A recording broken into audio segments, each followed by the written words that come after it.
Twitter como CRC891 Radio y en Telegram como Noticias CRC.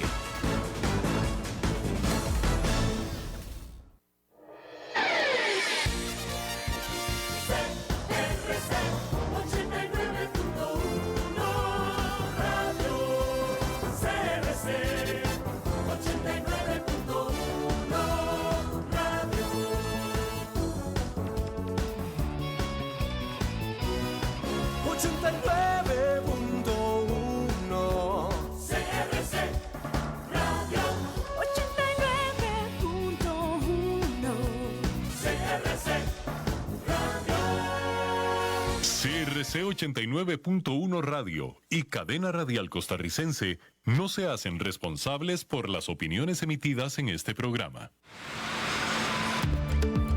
Es tiempo de tender la red democrática y mostrar la Costa Rica del futuro hacia la cual debemos caminar. Con ustedes, Jonathan Prendas, aquí por CRC 89.1 Radio.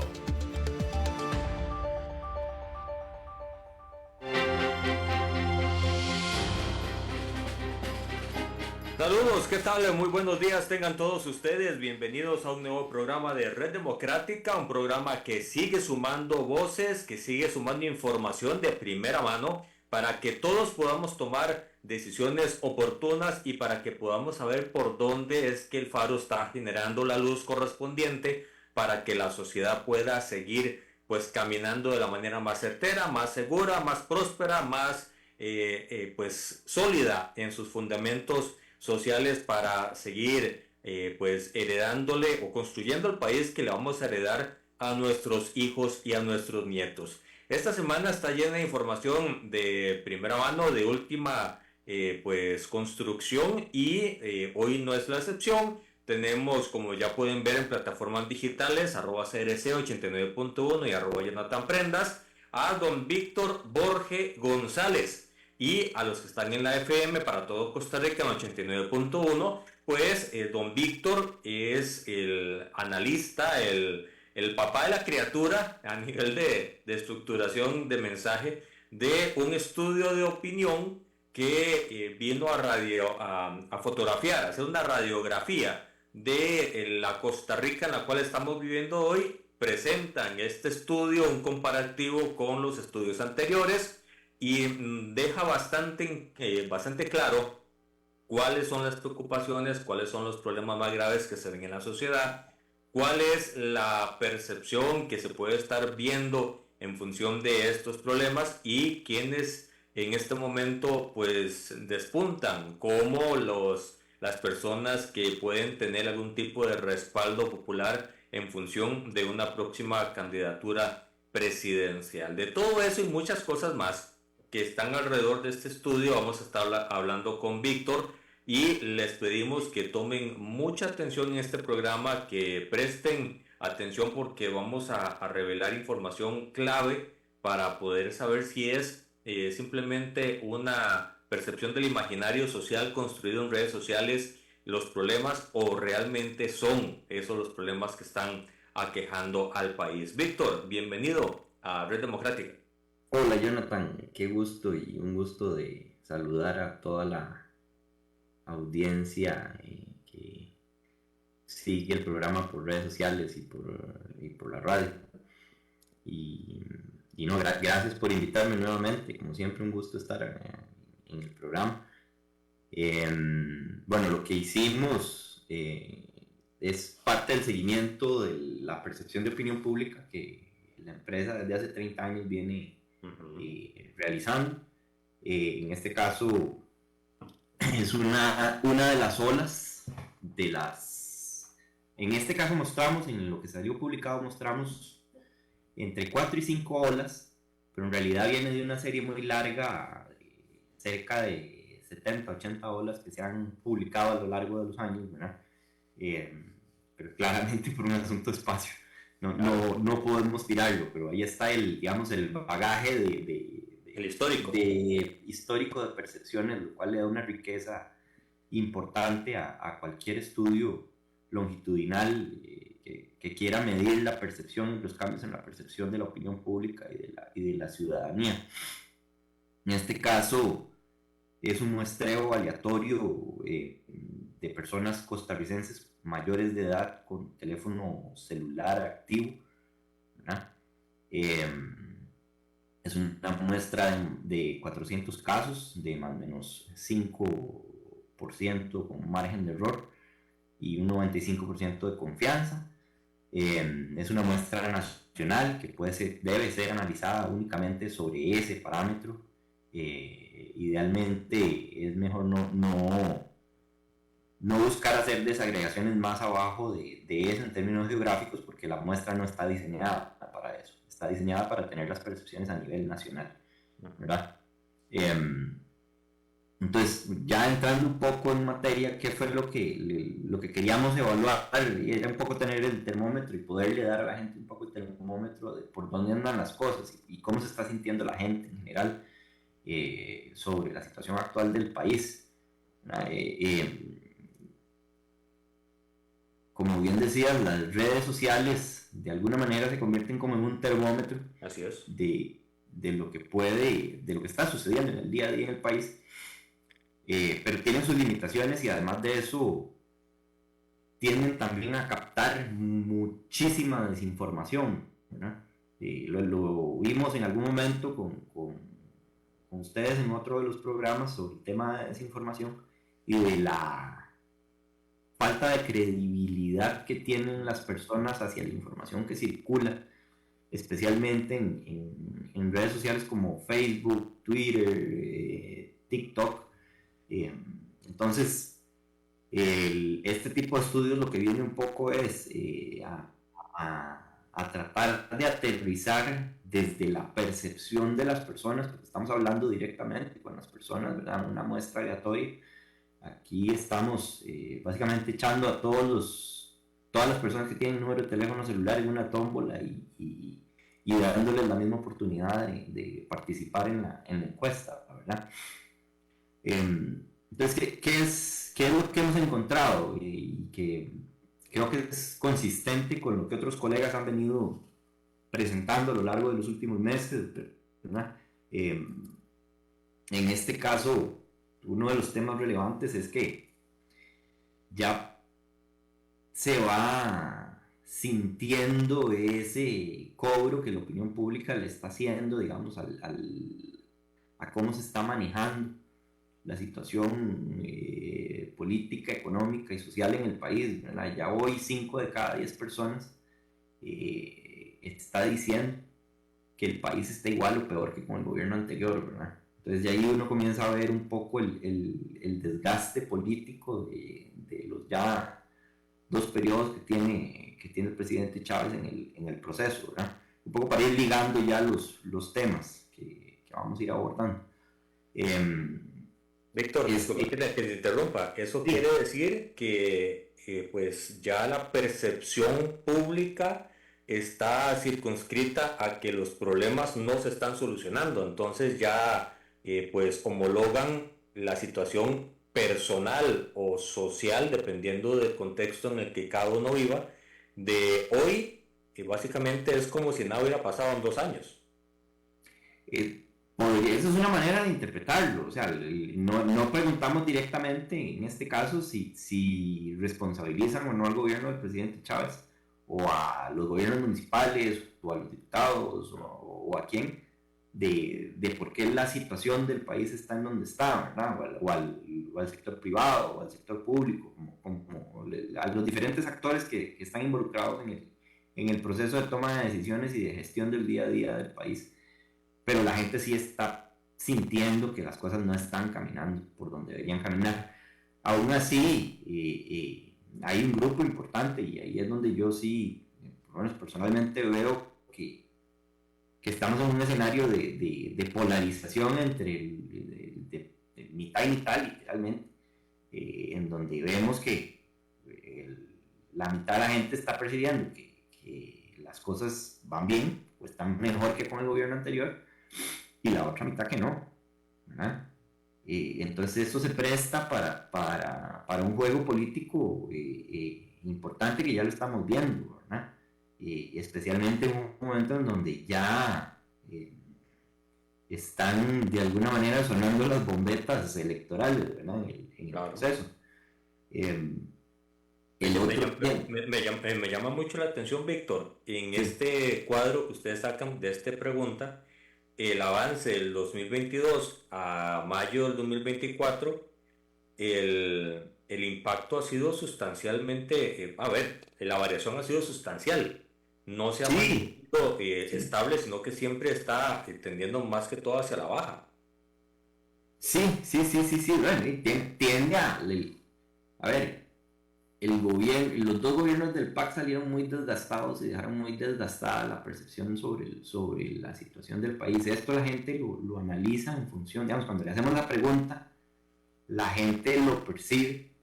Cuando metemos las dos palabras claves del gobierno anterior, la gente lo percibe no solo desde una perspectiva económica, sino desde una perspectiva política. Entonces lo vinculan directamente al Ejecutivo, digamos, ¿verdad?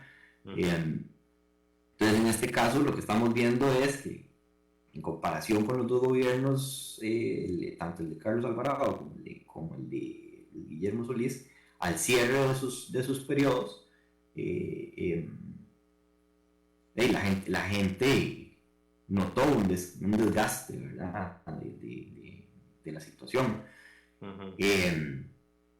Este gobierno sostiene, digamos, buenos números en comparación con estos dos gobiernos anteriores, ¿verdad? Pero sí se va mostrando un desgaste en negativo, ¿verdad? O sea, ya la gente está asentando sus opiniones sobre qué es lo que está pasando y qué es lo que está dejando de pasar, ¿verdad? Que además de eso no le está solucionando el día a día. Y ahí nos movemos al gran tema, ¿verdad? El discurso de campaña en su momento fue el discurso del ¿verdad? Del antisistema, del establishment, para la campaña presidencial que ganó el presidente Chávez, estuvo muy en torno a eso, girando muy en torno al votar en contra de el status quo, ¿verdad? Los mismos de siempre, como quieran decir. Y eso es un tema que está muy vinculado al aspecto de la corrupción, que había sido un tema que se había manejado en términos generales durante la campaña. Pero vean que ya el tema de la seguridad como tal ya es el tema, por mucho más que incluso la corrupción, ¿verdad? Había venido permeando la percepción ciudadana como uno de los dos principales problemas del país. Ahí lo podemos ver en la línea histórica, en donde, por ejemplo, en marzo de 2023, hace casi un año, la corrupción estaba estaba de tercero, nos manteníamos de tercero. Sí manteníamos el tema de la corrupción siempre de tercero, pero era relevante en el discurso de campaña. La situación económica es la que varió sustancialmente de 2023 a la hora. Pasó radicalmente al cuarto lugar, ¿verdad? Dejando, como les digo, o sea, la mitad de la población ya está sintiendo muy cerca el tema de la seguridad. O sea, ya no es un tema meramente de agenda mediática, digámoslo así, porque esta pregunta mide muy bien ese factor, lo que los medios tradicionales y digitales tratan en sus noticieros de prime time, digámoslo así, o en sus portadas. Pero ya no, o sea, ya estás teniendo un problema de seguridad que es tangible para la población. O sea, la sangre se está viendo lamentablemente correr, ¿verdad?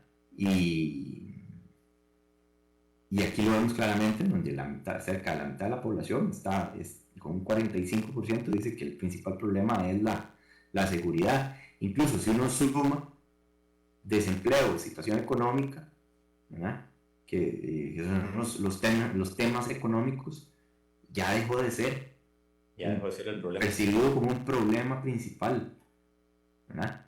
Cosa que viendo desde la percepción positiva, del aspecto positivo, uno tendería a pensar que es un tema que se ha venido trabajando, ¿verdad? Y que yo creo que eso sí no se ha dicho, ¿verdad? Y hay foros de discusión en diferentes áreas que hablan de que más bien hay una destrucción del empleo, ¿verdad? Pero la gente no lo está percibiendo así. De hecho, estamos preocupados por la seguridad y me llama la atención que el discurso, en esta pelea que hay entre el Ejecutivo y el Legislativo, de que la Asamblea tiene gran responsabilidad de lo que está pasando, no está calando en el inconsciente de la sociedad, porque está en un 3.7 de afectación de los problemas nacionales. Me parece que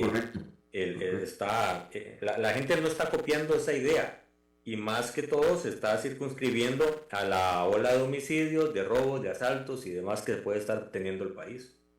Sí, lo que pasa es que vea que incluso ya aparece la Asamblea Legislativa como un problema, ¿no? Si uno quisiera pensar desde el punto de vista de comunicación, dónde se están posicionando los temas dentro de esa narrativa, ¿verdad? De choque, digamos así, porque venimos de 2 años de una narrativa de choque permanente, ¿verdad? Entonces está prácticamente estadísticamente empatado con el gobierno. Ambos comparten un problema en el inconsciente de la gente. Exacto. Entonces, esto el tema del problema de la seguridad, ya ha habido, y ustedes en el programa han tenido ya bastantes expertos en el tema, y viene, prácticamente ya podemos irlo viendo como un tema estructural, ¿verdad? Que está ligado a factores como la falta de educación, la ausencia de educación, ¿verdad? O el tema, incluso se ha mencionado el tema de los valores, ¿verdad? Como uno de los pilares que se han venido desgastando y que llevan a un aumento en la inseguridad. El tema del desempleo se ha venido hablando también como uno de los factores que podrían generar este aumento importante en la inseguridad o en la percepción de inseguridad. Nosotros hemos hecho en otras ocasiones estudios no solo en el Triángulo Norte, en Honduras, Guatemala, El Salvador, sino también en Costa Rica, en Nicaragua y en Panamá, sobre lo que se ha venido llamando como gobernanza criminal, que creo que en algún momento lo conversamos, y lo has venido conversando, me parece que lo tocaste ayer o antier con uno de los expertos, y es precisamente cómo los cuerpos o los grupos de delincuentes o de crimen organizado local o internacional de alguna manera vienen a sustituir este concepto de gobernanza criminal. Básicamente es eso, los grupos de crimen organizado o grupos criminales en las comunidades o en los países de alguna manera vienen a sustituir a los grupos políticos legítimos y legitimados en democracia y en las leyes como entidades legitimadas para la solución de las demandas o de los problemas de la gente. O sea, lo hemos visto en México, hoy se está viendo muy claramente en Haití, ¿verdad? Donde las narcopandillas tienen al país literalmente tomado y la gente básicamente está encerrada en sus casas, ¿verdad? Y quienes gobiernan el país son los pandilleros, ¿verdad? Son estos grupos narcos criminales. Pero entonces en México, por ejemplo, terminan solucionándole a las comunidades aspectos como la salud, la educación, el mantenimiento de la infraestructura. Entonces terminan protegiéndolos, las comunidades, ¿verdad? Incluso en algún momento, creo que hace unos meses en Costa Rica, en el Caribe, se habló de un líder de una de las pandillas en la zona, que ponía orden en su comunidad, era el que ponía orden entre otros grupos criminales locales, ¿verdad? Y era el que decía, me parece, escuchar, leer al medio, recordar al medio, decir algo así como, citarlo al señor a la persona esta, algo así como, si aquí no suceden crímenes porque yo he sido el que ha puesto orden, yo he sido el que les he dicho que no maten aquí, porque yo vivo aquí, ¿verdad? Sí. Entonces, estamos en ese escenario y cuando lo hemos medido, ya hoy en Costa Rica, por ejemplo, vemos que cerca del 45% de la población percibe que en sus comunidades hay presencia de algún grupo organizado. Víctor, a eso quería hacerte una pregunta, porque en marzo del 2022, 6 de cada 100 personas veían el tema de la seguridad como un problema, y hoy, como bien lo está señalando, 45 de cada 100 ya lo ven como un problema. ¿Es normal esta curva tan pronunciada de sensación de un problema en tan poco tiempo? Son 2 años y prácticamente la mitad del país ya piensa de que eso es un problema, pero es tan normal estadísticamente o en el inconsciente de los estudios de opinión ver que esto pueda pasar. Sí, cuando los medios ayudan a difundir ese tipo de información, pero es que además de eso no es un asunto solo de los medios, ¿verdad? Es un asunto que está pasando, o sea, la ausencia, o sea, los estudios de opinión miden la percepción del día a día de la gente y cómo la gente está viviendo en el día a día, los problemas o cómo le llegan los problemas a la gente. El asunto es que el tema de la inseguridad, como ves bien, desde el 2022 a la fecha ha venido creciendo porque así se ha venido desenvolviendo el crimen y la violencia entre los grupos de crimen organizado que están en el país, ¿verdad? Y que para mucha población en su momento se sentía de alguna manera lejos, ¿verdad? Porque estaba muy focalizado en zonas muy específicas del país, ¿verdad? Entonces uno decía, en algún momento, Limón era como la provincia de Limón lamentablemente era y ha sido como el foco, ¿verdad? Porque es el punto de entrada y salida, ¿verdad? La zona sur era una zona muy, muy conocida, digamos, por el tema, porque por ahí es donde entra una parte también de la carga del narcotráfico, de la droga. Pero ya hoy hemos visto como en los últimos 2-3 años, desde la salida de la cabeza esta del narco, el indio creo que era que se llamaba, sale del juego en el Valle Central y comenzamos a ver una lucha territorial. Es una lucha territorial que se ve en todos los países, en donde hay, lo hemos visto en México, donde empezamos con los 2 grandes carteles del narco, ¿verdad? Se descabezan a los 2 grandes carteles del narco y esto es como una hidra, ¿verdad? Cortar 2 cabezas y le salen 4 o 5, ¿verdad? Porque hay una lucha, hay una pelea territorial por el bien y por el mercado, que es un mercado cautivo. Hasta cierto punto. Entonces tenés zonas como Tres Ríos, ¿verdad? que tenía una comunidad muy específica, una comunidad muy específica en donde había un foco muy rojo identificado por el OIJ y por las mismas autoridades, ¿verdad? Pero estaba muy controlado.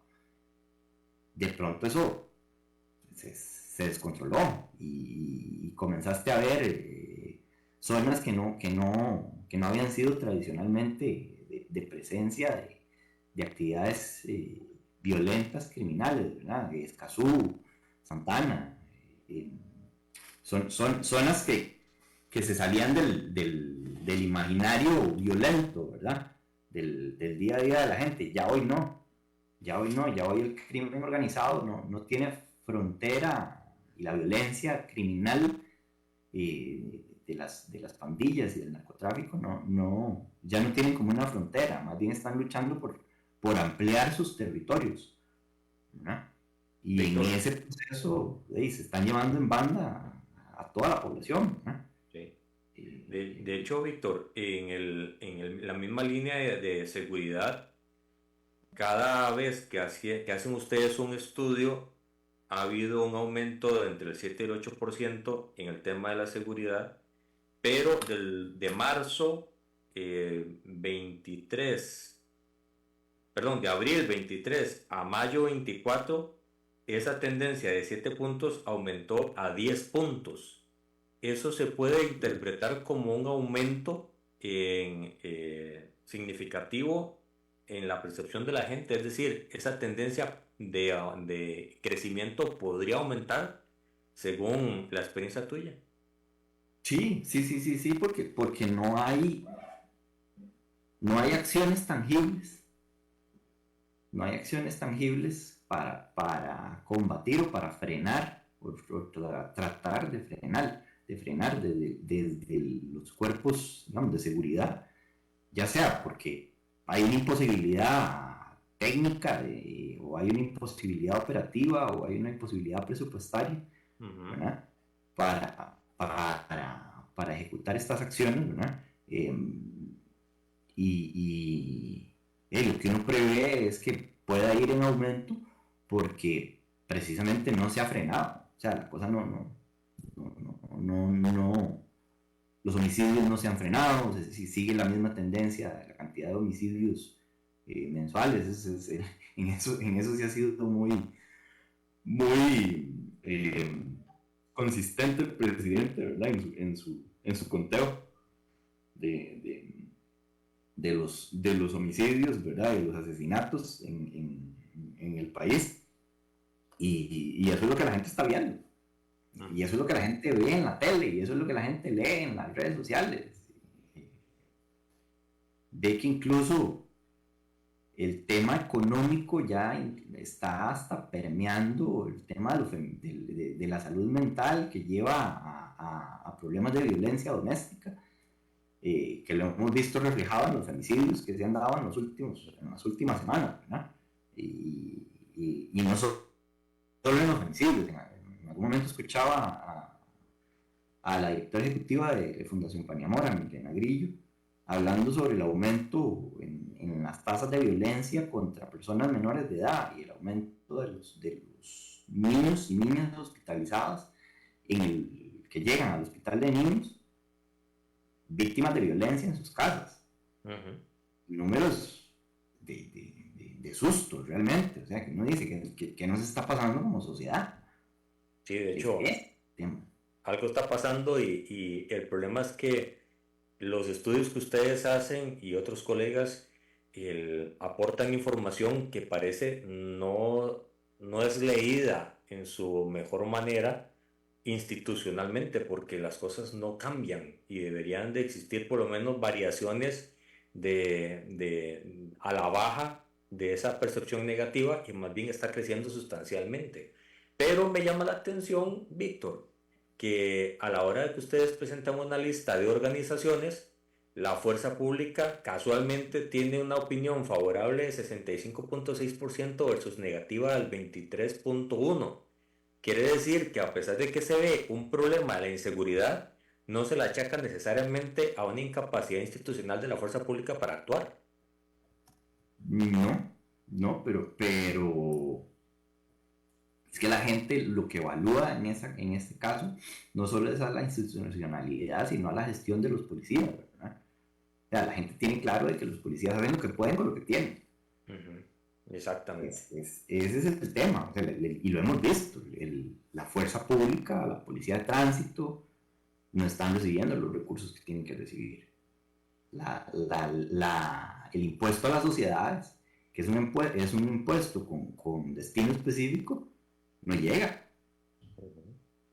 No llega. O sea, otro, como decían antes, otro gallo cantaría probablemente si el Ministerio de Seguridad y las fuerzas de seguridad del país estuviesen recibiendo los fondos como lo están recibiendo. Pero estamos con policías que están mal equipados, estamos con policías que están durmiendo mal en las comisarías, luego de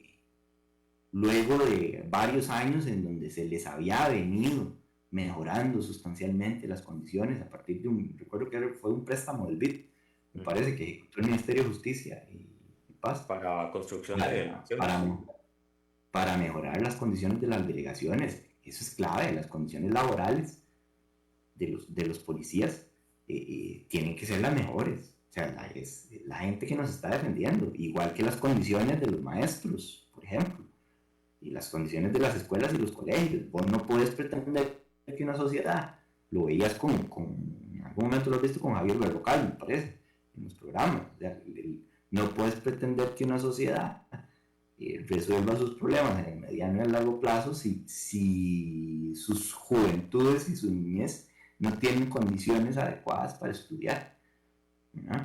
Eso es del lado de la educación, y del lado de la seguridad, de los cuerpos de seguridad, y no tienen las herramientas. No pueden reaccionar en tiempo y forma porque no tienen las herramientas. No tenemos, y no se está invirtiendo tampoco en tecnología para ayudarles. Y ahí es donde se mete otro tema. Si no puedes meter más policía, ayudarles con tecnología. Meterles drones, fortalecer los centros de monitoreo, ligar los centros, lo que se ha hablado del famoso C5, ¿verdad? Ligar los centros de monitoreo municipales con un gran centro de monitoreo nacional, ¿verdad? Que permite usar inteligencia artificial para identificar a partir de las cámaras que están ligadas en los centros de monitoreo, para identificar a estos capos, ¿verdad? Que se les escabullen, porque están infiltrados también. Víctor, ahí sin duda alguna, punto alto y preocupante de la encuesta, el estudio de opinión que ustedes hacen, es la parte de los problemas y la circunscripción institucional que estamos hablando.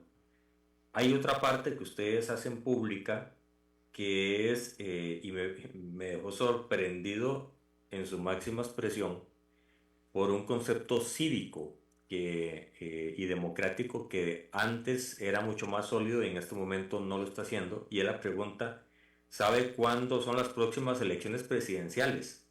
Casi que por inercia debería todo el mundo saber que es cada 4 años y que simplemente la matemática es muy fácil, faltan 2 años para la que sigue. Pero la mitad del país no sabe cuándo son las siguientes elecciones. Entonces prácticamente podemos inferir que estamos casi que en automático socialmente. A cuando me topo de frente las elecciones, incluso en los anteriores comicios, la gente a un mes de las elecciones ni siquiera sabía que había una votación y tenía que empezar por ver quiénes eran los candidatos. Eso se podría interpretar como un debilitamiento de alguna forma de las bases de la democracia del país, que la gente ni siquiera sepa cuándo son las elecciones presidenciales.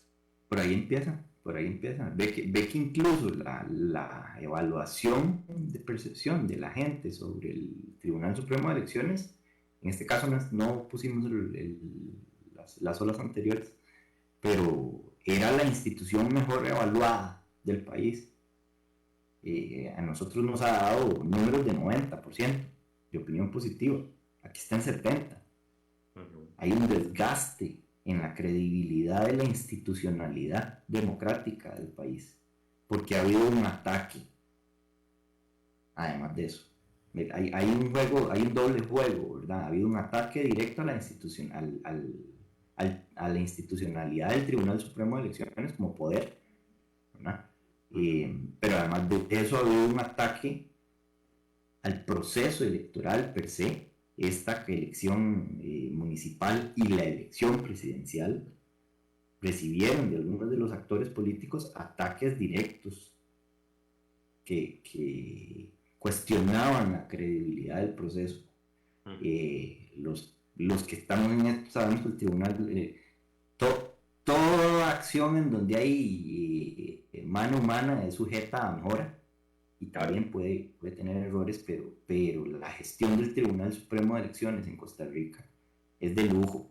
El Tribunal Supremo de Elecciones es una institución de lujo y tiene un equipo técnico de lujo, que cualquier país en democracia se lo desea. Lo que tiene que fortalecer el tribunal es ese permeo social en todo el territorio del fundamento de la responsabilidad del voto y de los fundamentos cívicos de la sociedad en función de la democracia electoral. Sí, pero no solo viene, Jonathan, del lado del Tribunal Supremo de Elecciones, que aporta a través del IFED, del Instituto de Información en Democracia, que trabajan consistentemente, pero es que no lo ven y ahí mejor los expertos en educación, pero no lo ven en el tema de educación, en los programas de educación cívica. Es prácticamente irrelevante el tema.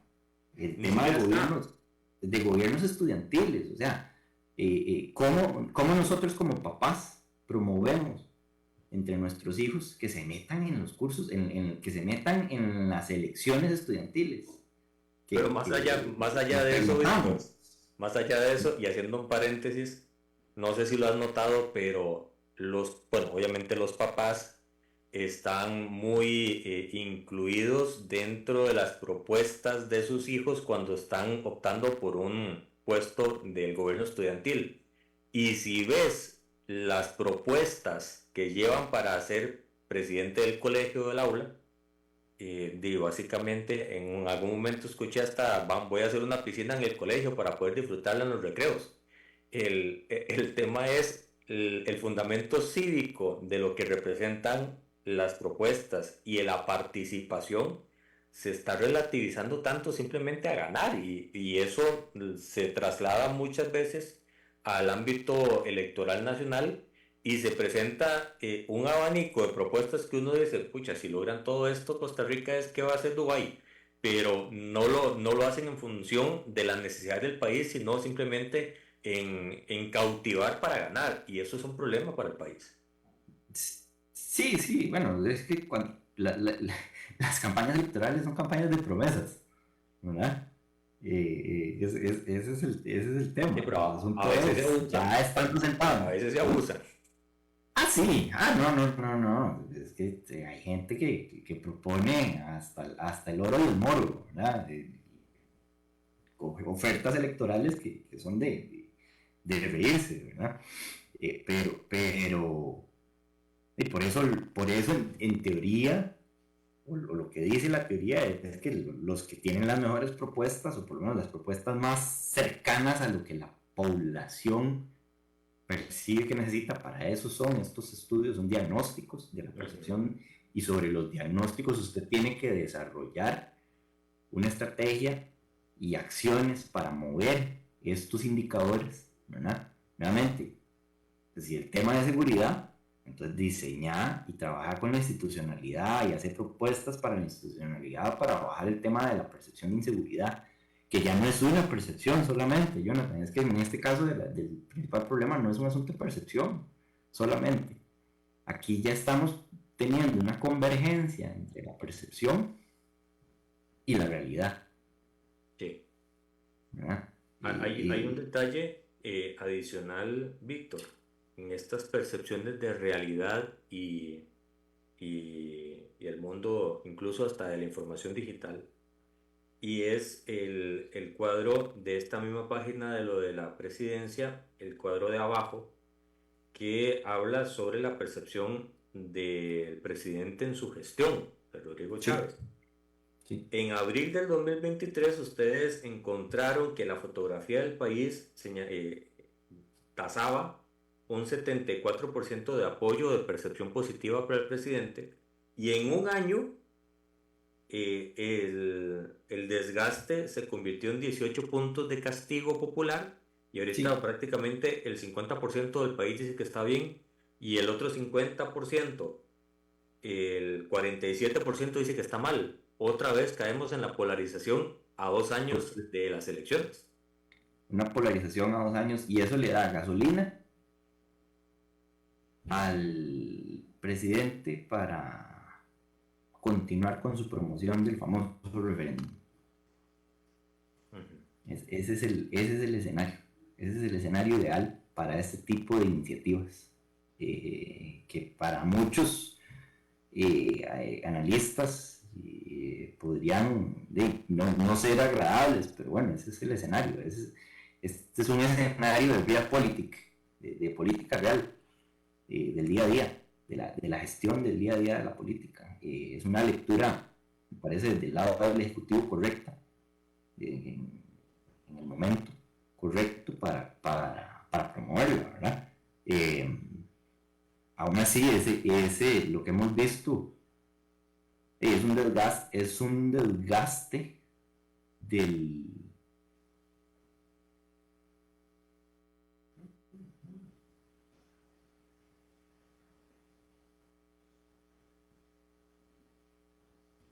Es un desgaste, perdón, no sé si me escuchan.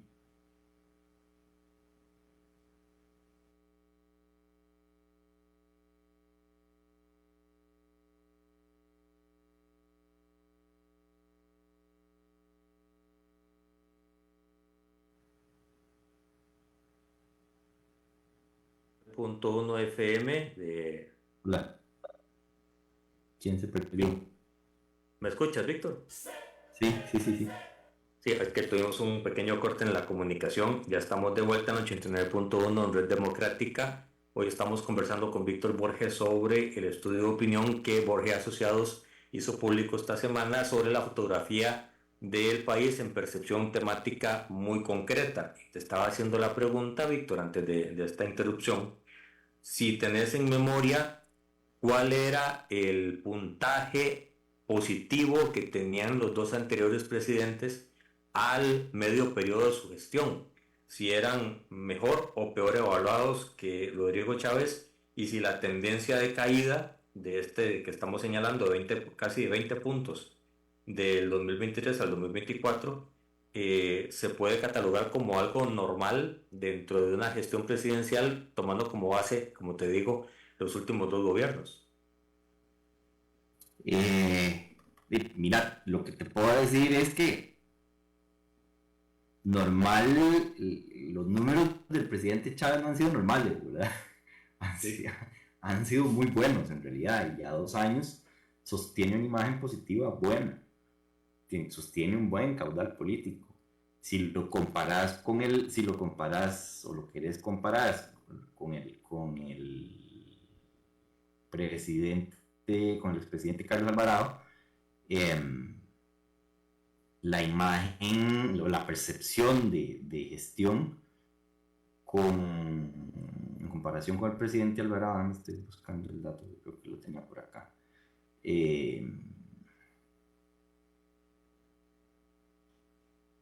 para esta altura del año ya era de un...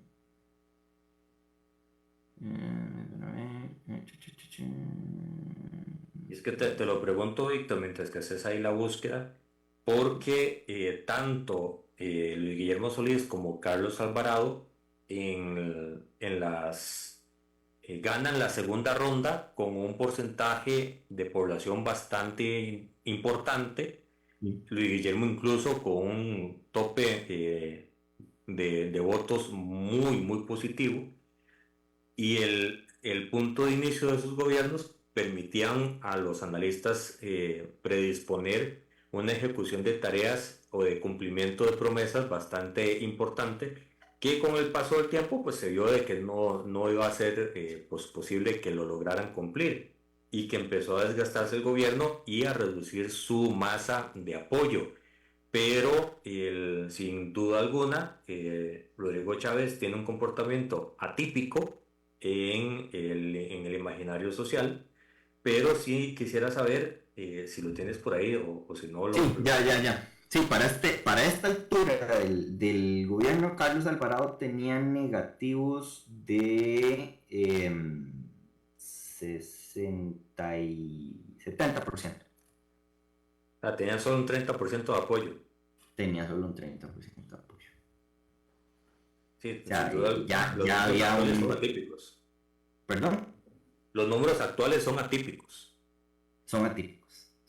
O sea, este es a ver, es un presidente que ha sabido manejar muy bien el discurso y la narrativa de que él es el representante del pueblo y que él es el paladín en contra de la lucha contra los mismos de siempre, ¿verdad?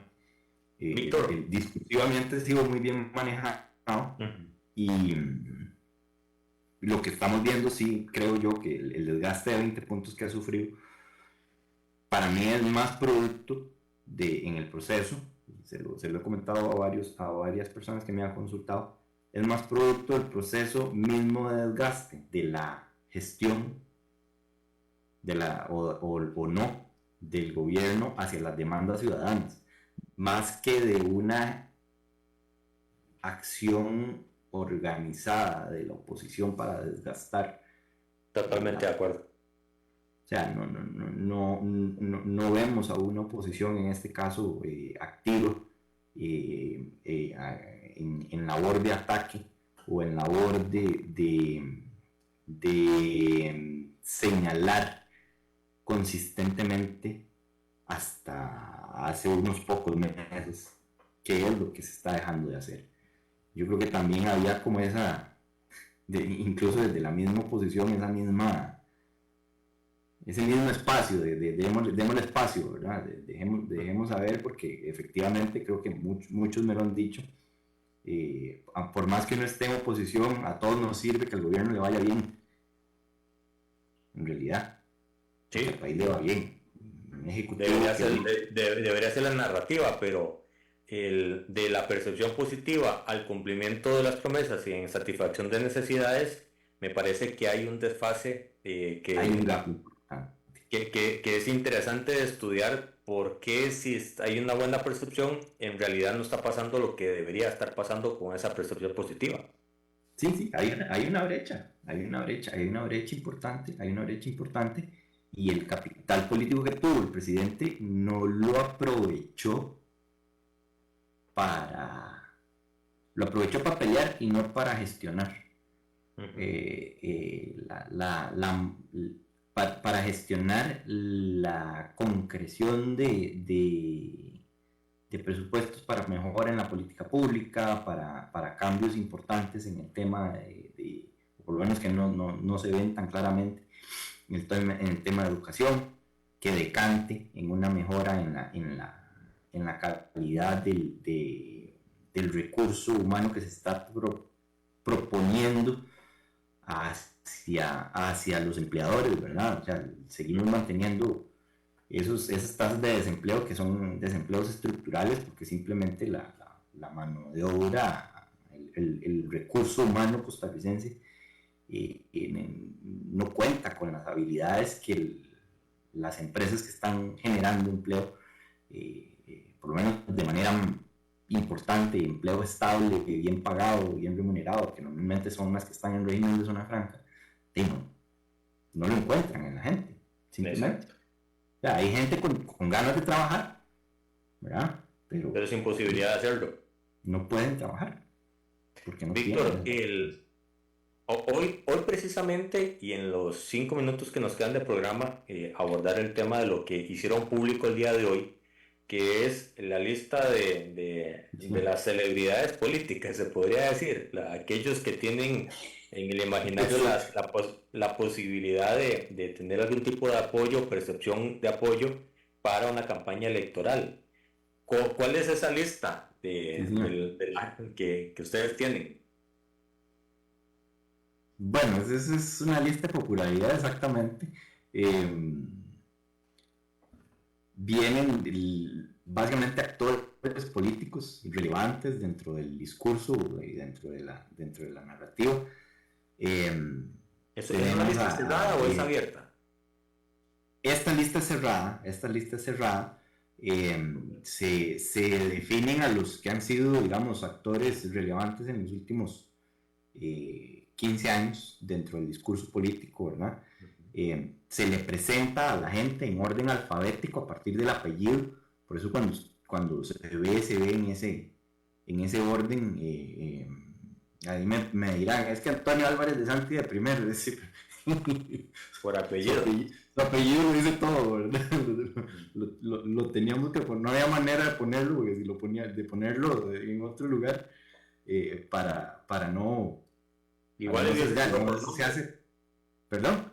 Igual hubiese sido por nombre. Exacto. Entonces, al hacerlo por el orden del apellido, tratamos de reducir un poco los sesgos, digamos, que podrían percibirse de cara a los lectores, ¿verdad? ¿Por qué fulano en tal lugar y sutano en tal lugar?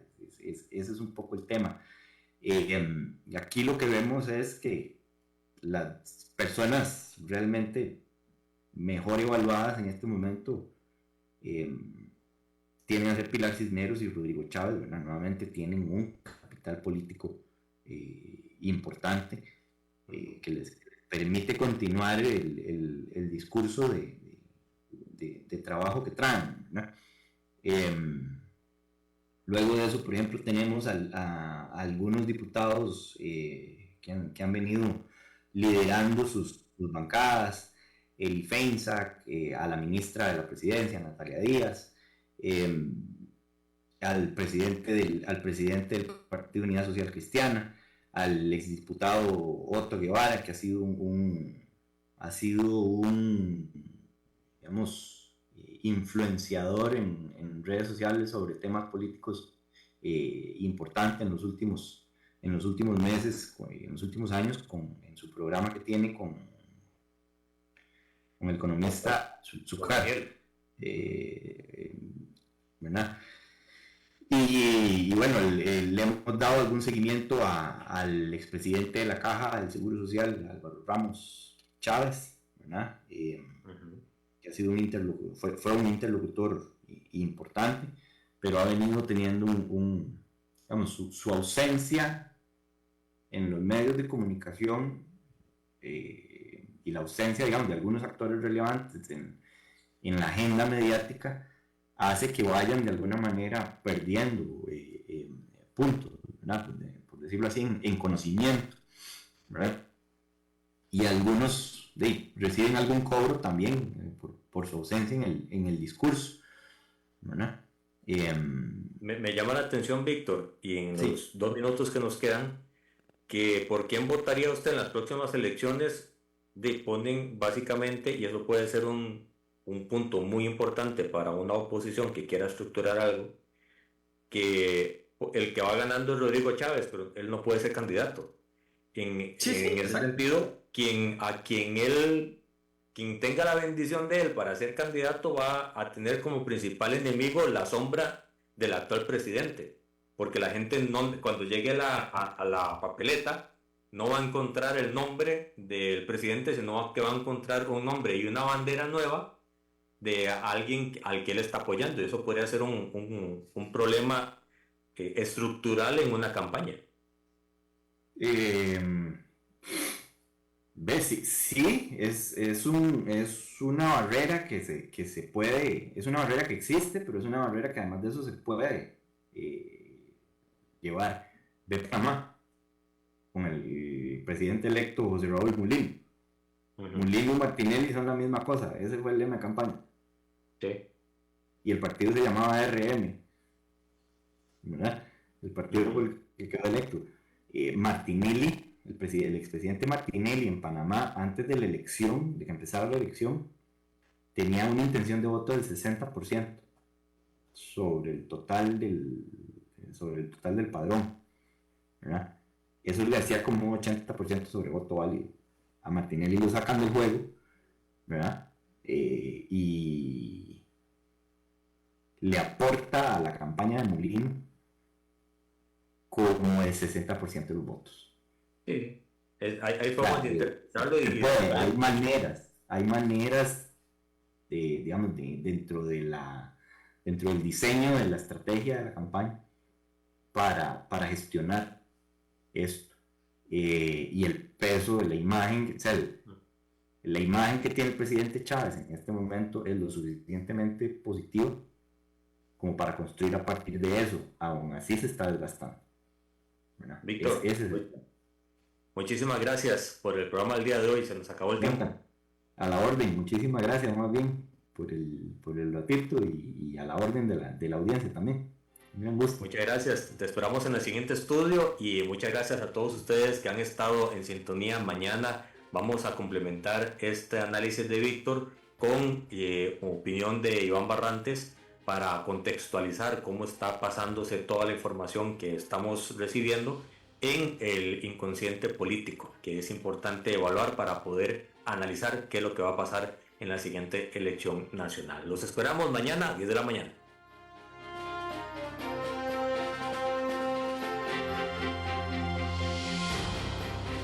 Esto ha sido todo por hoy en Red Democrática.